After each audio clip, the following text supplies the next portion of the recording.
Halo semuanya, Assalamualaikum warahmatullahi wabarakatuh. Dalam video kali ini saya akan membahas materi gelombang, yaitu mengenai osilasi paksa. Ini merupakan materi kelima dari 14 materi yang akan kita bahas ya. Berarti materi ke-1 dan ke-4-nya silahkan temukan pada playlist gelombang. Ini materi kelimanya.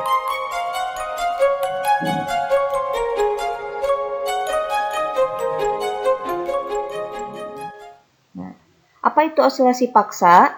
Osilasi paksa adalah getaran yang terjadi karena rangsangan gaya luar. Nah, kalau kita meninjau sebuah benda yang dipaksa berosilasi oleh gaya luar dengan gayanya sebesar F0 cos omega dt. Nah, kita perhatikan ilustrasi di sebelahnya. Ini ada seseorang yang sedang bermain ayunan ya, kemudian didorong oleh temannya. Artinya, si temannya ini memberikan gaya berupa gaya paksa, gaya luar ya. Ini yang disebut sebagai rangsangan gaya luarnya. Nah, dalam sistem yang berosilasi, di sini pasti awalnya mempunyai frekuensi natural atau disebut juga dengan omega 0. Pada saat ada gaya yang mendorong, maka akan muncul yang namanya frekuensi gaya penggerak atau osilasi dorongnya, disebut dengan omega D. Nah, jika nilai omega 0 mendekati nilai omega D, maka akan menyebabkan amplitudonya bertambah besar. Gitu ya. Seperti ilustrasi pada gambar ini hubungan antara amplitudo dengan frekuensi dari gaya penggerak. Kalau materi sebelumnya tidak ada gaya luar, ini kalau ada gesekan maka osilasinya teredam. Sekarang saat ini berosilasi ada gaya yang mendorongnya, ini disebutnya dengan osilasi paksa. Jadi intinya dalam kasus ini contoh seorang anak bermain ayunan disebut osilasi paksa kalau ada gaya luar yang memberikan dorongan. Nah, pada osilasi ayunan tersebut ada beberapa gaya yang mempengaruhinya. Di antaranya yang pertama pasti ada gaya pemulih. Sesuai dengan hukum Hooke, besarnya yaitu minus Kx. Kemudian yang keduanya ada gaya redaman. Ini asumsi gesekan tetap diperhitungkan. Maka akan muncul gaya redaman seperti pada materi sebelumnya yang besarnya yaitu minus Bv. B ini konstanta redaman, V ini adalah kecepatannya. Kemudian akan muncul juga gaya pendorongnya. Ini gaya paksa dari luar yang menyebabkan si ayunan tadi bergerak dengan besarnya yaitu F0 cos omega dt. Nah, dengan nilai-nilainya ataupun arahnya pada ilustrasi yang sama ini, berarti kalau ini gaya yang mendorong ke arah kanan, maka dari arah yang berlawanan akan muncul gaya pemulih. Yang pertama makanya ini tandanya minus karena berlawanan. Kemudian yang keduanya ada gaya dari redamannya. Ini berkebalikan juga karena saat berayun ke kanan maka redaman ke arah kiri. Nah, sehingga persamaannya dapat dituliskan menjadi, nah ini dari hukum Newtonnya ya, yaitu resultan gaya itu berasal dari gaya pemulih ditambah dengan gaya redamannya dan ditambah dengan gaya pendorongnya. Atau kalau mau atur posisinya ya, ini yang minus dengan minus pindah ke sebelah kiri jadi plus. Ini sebetulnya sama saja hanya dimanipulasi. Kemudian, nah A ini kan turunan dari simpangan 2 kali terhadap waktu. Kemudian ini kecepatannya turunan 1 kali dari posisi terhadap waktu. Kalau ini simpangannya. Jadi semua nilai dinyatakan dalam bentuk X. Kalau yang di sebelah kanannya ini tetap. Nah, ini sebetulnya bentuk persamaan untuk osilasi paksa. Dengan keterangan masing-masing M ini menunjukkan massa. Kalau dalam SI berarti satuannya kilogram. X ini simpangannya dalam meter. Lalu A ini percepatan dalam meter per second kuadrat. Nah, V-nya adalah kecepatan dalam meter per second. Dan B-nya ini adalah konstanta dari redamannya ya. Ini dalam satuan Newton meter pangkat min 1 second. Berikutnya. Nah, ketika ada gaya luar, maka yang awalnya frekuensi natural itu akan berubah menjadi omega D. omega yang menyeimbangkan atau sama dengan frekuensi pendorong. Sehingga bentuk persamaan simpangannya bisa dituliskan menjadi seperti ini. X sama dengan A cos omega D-nya ini, frekuensi pendorongnya, kali T tambah dengan ini fasenya. Dengan keterangannya, nah ini ya, ini sudut fase, kemudian A-nya di sini adalah amplitudonya. Nah, amplitudo ini sebagai fungsi dari frekuensi natural dan gaya pendorong bisa dinyatakan sebagai bentuk persamaan seperti ini. Di mana A-nya ini amplitudo, F-nya itu gayanya, M ini massa ya. Ini frekuensi awal atau natural, ini frekuensi yang pendorongnya. Dan B ini adalah konstanta redama. Nah, sudut fase ini bisa dinyatakan sebagai perbandingan dari minus V0 dibagi omega D X0 dalam bentuk tangen sudut fasenya. Sehingga nanti sudut fasenya bisa diketahui.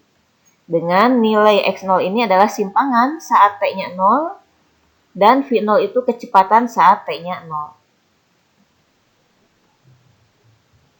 Nah, di sini pada saat gaya luar bekerja pada osilator, maka ada dua hal yang mungkin terjadi. Nah, yang pertama, mungkin saja frekuensi naturalnya berbeda jauh dengan frekuensi pendorongnya. Atau omega 0, saya katakan tidak sama ya, karena bedanya jauh. Berarti tidak sama dengan omega D. Ini omega frekuensi pendorong. Lalu kemungkinan keduanya, mungkin saja bahwa frekuensi naturalnya itu hampir sama. Hampir sama atau sama ya dengan frekuensi pendorongnya. Ya, di sini dikatakan bahwa frekuensi natural mendekati frekuensi pendorong. Lalu kita tinjau sekarang untuk kemungkinan yang pertama, yaitu pada saat frekuensi naturalnya berbeda jauh dengan frekuensi pendorong. Lalu disebutkan juga di sini jika redamanya kecil, konstanta redamanya berarti kecil. Nah, dari rumus awal untuk amplitudo yang lengkap seperti ini, kemudian pada kondisi nilai frekuensi natural tidak sama dengan frekuensi pendorong, maka nilai yang ada di dalam akar ini ya itu akan lebih besar dibandingkan nilai dari unsur redamannya ini. Karena kan tadi disebutkan redamannya kecil. Berarti unsur yang ini lebih besar dibandingkan dengan unsur frekuensi yang ada faktor redamannya. Nah, karena nilainya seperti ini, akibatnya nilai dari ini ya, omega D kuadrat B kuadrat, karena ini kan berarti kecil, sehingga dapat diabaikan. Kalau ini diabaikan, maka amplitudo yang barunya akan menjadi seperti ini. Ini sebetulnya dari sini, nilai yang ini dianggap 0, kemudian ini kan ada kuadrat diakarkan, maka di sini akarnya sudah tidak ada. Jadi ini nilai amplitudo yang baru pada saat syaratnya yang ini. Kemudian untuk kemungkinan kedua, yaitu pada saat frekuensi naturalnya hampir sama dengan frekuensi pendorong. Nah, dari rumus amplitudo yang lengkapnya seperti ini, karena nilai ini kan hampir sama, akibatnya nilai dari ini ya, unsur yang ini, itu kebalikan dari yang kemungkinan pertama tadi. Sekarang jadinya akan lebih kecil dibandingkan dengan frekuensi yang ada unsur redamannya. Nah, jadi karena nilainya seperti ini, nah akibatnya nilai yang ini karena lebih kecil, sekarang nilai yang ini yang diabaikan. Nah, karena diabaikan, maka amplitudo yang barunya menjadi seperti ini. Jadi ini diabaikan, dianggap 0, sehingga A-nya menjadi F0 dibagi dengan, ini kan ada kuadrat, diakar jadi F0 omega D kalikan dengan B. Ini ya, ini amplitudo yang baru pada saat frekuensi natural hampir sama dengan frekuensi pendorong. Nah, berdasarkan nilai amplitudo pada kondisi tersebut, yaitu pada kondisi frekuensi natural mendekati frekuensi pendorong, dengan nilai amplitudonya barusan diturunkan seperti ini.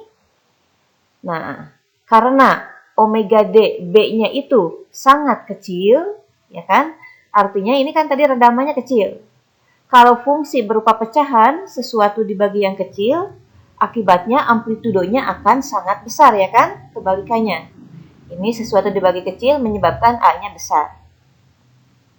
Nah, fenomena meningkatnya amplitudo atau amplitudo yang besar tadi, ketika frekuensi pendorong hampir sama dengan frekuensi natural, nah kondisi ini disebut dengan resonansi.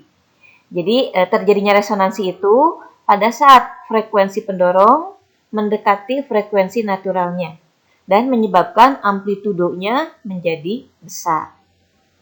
Nah, seperti ini ya. Ini kasus terjadinya resonansi. Nah, kalau kita lebih detail lagi, jadi dengan adanya gaya luar, maka sistem itu akan dipaksa untuk bergetar pada frekuensi mengikuti gaya tersebut. Nah, jika frekuensi gaya luarnya sama dengan salah satu frekuensi natural sistem, jadinya terjadi resonansi. Nah, resonansi ini dapat menyebabkan osilasi yang lebih besar, karena kan tadi amplitudonya jadi besar. Sebetulnya ini ada dampak negatifnya ya, karena resonansinya besar tadi, dampak negatif dari resonansi dapat menyebabkan kerusakan pada struktur jembatan. Ini salah satunya ya. Atau bisa juga menyebabkan kerusakan gedung-gedung. Atau bisa juga menyebabkan kerusakan sayap pesawat terbang. Ini beberapa contoh dampak negatif dari resonansi. Nah, ini resonansi menyebabkan runtuhnya jembatan. Ini terjadi pada tahun 1940. Contoh kasusnya yaitu di Tacoma ya, ini. Jembatan ini roboh karena angin turbulen. Angin turbulen ini mengatur gerakan torsi yang menyebabkan frekuensi angin itu mendekati frekuensi natural pada jembatan. Akibatnya terjadi resonansi, amplitudonya besar ya, getarannya juga besar, jadi jembatan ini roboh. Nah, untuk latihannya, kita perhatikan contoh soal berikut. Ada sebuah benda yang bermasa 0,2 kg digantungkan pada pegas dengan konstanta pegasnya diketahui 80 Newton meter min 1, pangkat min 1. Lalu gaya resistif yang bekerja pada sistem sebesar min B dengan V-nya itu kecepatan, ini min BV ya, V-nya kecepatan, B-nya ini konstanta redaman yang besarnya 4 Newton meter pangkat min 1 second. Nah, jika benda dikenai gaya sinusoidal yang diberikan oleh persamaan ini, nah berarti di sini bendanya ada gaya pendorong dengan bentuk sinusoidal seperti ini. Dengan nilai dari F0-nya 2 Newton dan frekuensi pendorongnya 30 radian per second.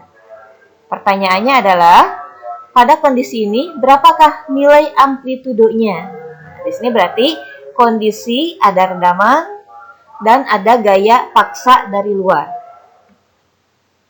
Oke, untuk membahasnya kita tuliskan informasi yang diketahui mulai dari masanya 0,2 kg, kemudian konstanta pegasnya 80 Newton meter pangkat min 1, gayanya di sini min BV, ya ini gaya tadi gaya resistifnya. B-nya konstanta redamannya diketahui 4 Newton meter pangkat min 1 second. Terus F0-nya 2 Newton dan kecepatan atau frekuensi dari pendorongnya 30 radian per second. Yang ditanya adalah amplitudo. Oke, kita langsung jawab. Untuk rumus amplitudo pada osilasi paksa secara lengkap tuliskan seperti ini. Nah, sebetulnya ini masing-masing nilai kan sudah ada, F0-nya ada, massa ada, nah, omega D ada, B juga ada, yang belum ada ini, frekuensi naturalnya. Maka untuk frekuensi natural, kita bisa cari dulu dengan nilai akar K dibagi M. Yaitu, K-nya kan ada konstantanya 80, massanya 0,2, dan diperoleh nilainya akar 400 atau sebesar 20 radian per second. Ini adalah frekuensi natural yang akan disubstitusi ke sini.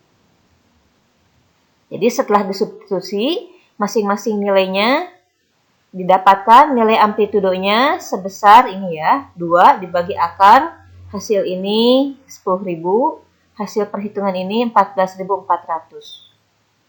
Dan disederhanakan menjadi 2 per akar 24.400. Hasil akhirnya yaitu 0,0128 meter. Karena semua satuan dalam SI, maka satuan akhir juga SI. Tapi kalau ini nilainya terlalu kecil, kita bisa kalikan 100, satuannya diubah menjadi cm. Maka diperoleh amplitudonya ternyata 1,28 cm. Bagaimana? Mudah kan? Oke, sip. Jika sudah mengerti ya. Sekarang kita latihan soalnya. Nomor 1. Nah, di sini pemahaman ya, bla bla bla. Terjadi pada saat frekuensi natural hampir sama dengan frekuensi gaya pendorong. Apakah titik-titik ini? Silahkan dipilih mana yang sesuai ya. Ini mudah lah. Ini hanya pemahaman saja. Oke, berikutnya nomor 2-nya. Ketika gaya luar menyebabkan benda berosilasi pada frekuensi tertentu, maka osilasi yang dihasilkan disebut, nah ini juga mudah, pilih dari 4 pilihan yang tersedia ya. 2 soal ini uji pemahaman. Kemudian 1 soal lagi ini, nomor 3-nya. Baru di sini ada angka-angka. Benda bermassa 2 kg berosilasi pada pegas dengan tetapan gaya 400 Newton per meter. Konstanta redaman linier sebesar, ini diketahui, kemudian sistem digerakkan oleh gaya sinusoidal dengan nilai maksimumnya 10 Newton dan frekuensi sudutnya 10 radian per second. Hitung amplitudo saat terjadinya resonansi. Oke, pilihan jawabannya tersedia. Silahkan dari ketiga latihan soal ini dicoba dulu ya. Nanti pembahasannya kita sama-sama bahas di grup ya. Oke, untuk materi hari ini saya cukupkan. Terima kasih yang sudah menyimak ya. Semoga ilmunya bermanfaat.